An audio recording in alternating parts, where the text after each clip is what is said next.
I can announce a ceasefire and a hostage deal has been reached between Israel and Hamas. Israel और Hamas के बीच 15 महीने से Gaza में जारी युद्ध को खत्म करने और इजराइल बंधकों की रिहाई के लिए सीजफायर समझौता हो गया है। कतर के प्रधानमंत्री ने संघर्ष विराम पर समझौता होने की घोषणा की है। शेख मोहम्मद बिन अब्दुल रहमान अल सानी ने कतर की राजधानी दोहा में समझौते की घोषणा करते हुए कहा कि संघर्ष विराम समझौता रविवार से लागू होगा। उन्होंने आगे कहा कि इसकी सफलता इजराइल और हमास पर निर्भर करेगी। वो ये सुनिश्चित करने के लिए सद्भावना से काम करें कि ये समझौता टूट ना जाए।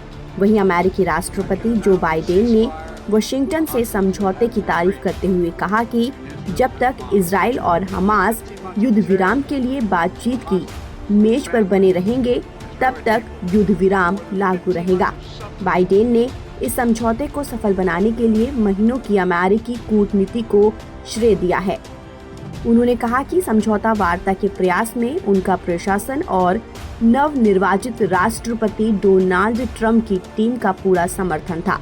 वहीं इजराइल के प्रधानमंत्री बेंजामिन नेतन्याहू के कार्यालय ने कहा है कि युद्ध विराम समझौता अभी भी पूरा नहीं हुआ है और अंतिम विवरण पर काम किया जा रहा है।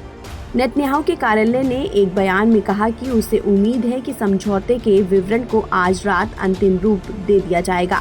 हालांकि नेतन्याहू ने अमेरिकी राष्ट्रपति जो बाइडेन और नवनिर्वाचित राष्ट्रपति डोनाल्ड ट्रंप से बात की और गाजा में बंधकों की रिहाई के लिए एक समझौते को सुरक्षित करने में मदद के लिए उन्हें धन्यवाद दिया। सीजफायर को लेकर एक इजरायली अधिकारी ने कहा कि ये विवरण फिलिस्तीनी कैदियों की सूची की पुष्टि करने पर केंद्रित है, जो फिलहाल इजरायलियों पर घातक हमलों के लिए लंबी सजा काट रहे हैं। समझौते के तहत इन कैदियों को छोड़ा जाना है। किसी भी समझौते को नेतन्याहू के मंत्रिमंडल की मंजूरी की जरूरत होगी। इस समझौते के तहत युद्ध को पहले 6 सप्ताह के लिए रोकने की उम्मीद है, जिसके साथ ही युद्ध को पूरी तरह समाप्त करने पर बातचीत शुरू होगी।